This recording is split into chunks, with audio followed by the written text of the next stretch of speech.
The W50 is something that we realized, it had been 50 years since the faculty had voted to admit women to the 2-year MBA program, although there had been women in our classrooms here and actually getting degrees. And this really was an opportunity for us to say, okay, well, what's our history been, at least around gender? There's only one school where I like the school, and that was the Harvard Business School, and was based on this book I had read.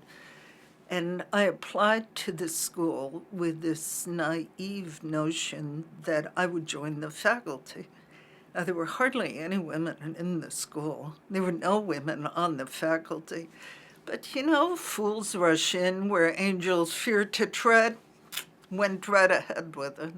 I was giving a talk at a conference, and one of the Harvard professors was in the audience, and he asked me to recruit. I said no.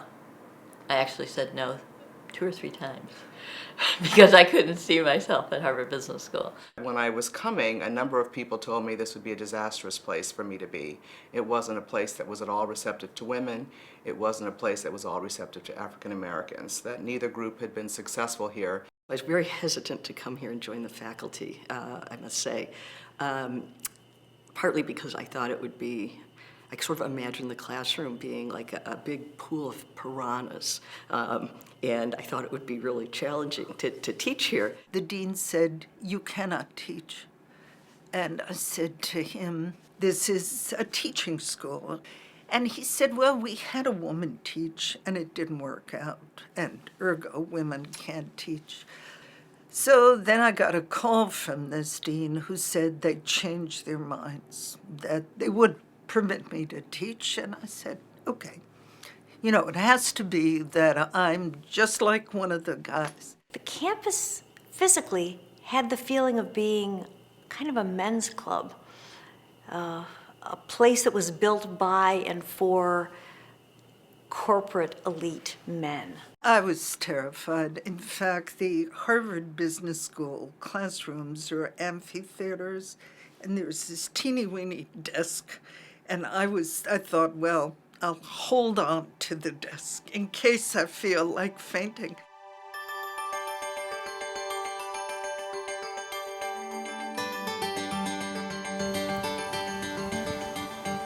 A funny thing happened. I really got into it. I just threw myself into it and ended up loving it. Well, when I started, it was the Brooks Brothers era. I had my hair in a very big bun, these huge glasses, and I wanted to look as old and androgynous as possible. The few of us who were there wore the ties, the little bows, those rosebud bows. So this guy came to my class and he said, to evaluate my teaching, and he said to me, you could look a lot better if you changed your hair and got rid of the glasses. So he was evaluating me as a female. They didn't have any expectations for women in business. And so as a result, you were free to be yourself. And you could, as long as you were really doing good work and you could, move within the system and be seen, you actually, there was no barriers. I think it's very hard when you're a young woman, but life sends you choices. You make the choices one at a time, and before you know it, you'll be committed to something. And you will know that that's your commitment, that's your life's work. The school asks for your body and your soul. And that's because there are so many opportunities and they are so exciting. And it's been such a wild ride and such an exciting, rewarding ride. At the same time, it asks an enormous amount of a person. And I think that's the same for women and for men. I felt very much like the trail had been blazed very well by many women, and quite frankly also a number of men who were doing non-traditional work, similar to what my research is on race and gender relations, and it was a long period of time when that was an area that I was advised not to do research on. It wasn't going to be rewarded, it wasn't going to be respected, and when I got here there were plenty of people before me, wonderful scholars who had already blazed that trail. Rosabeth Cantor doing really, I think, still the best work. Fundamentally, I couldn't choose a better place. This community is a great research environment. It really is. You will be held to the very highest standards, and you will see the most interesting questions. I would tell junior faculty, and especially junior women, that HBS will stretch you, and it will broaden you in ways that will feel very uncomfortable sometimes if you let it. My advice is let it, because you'll be better for it.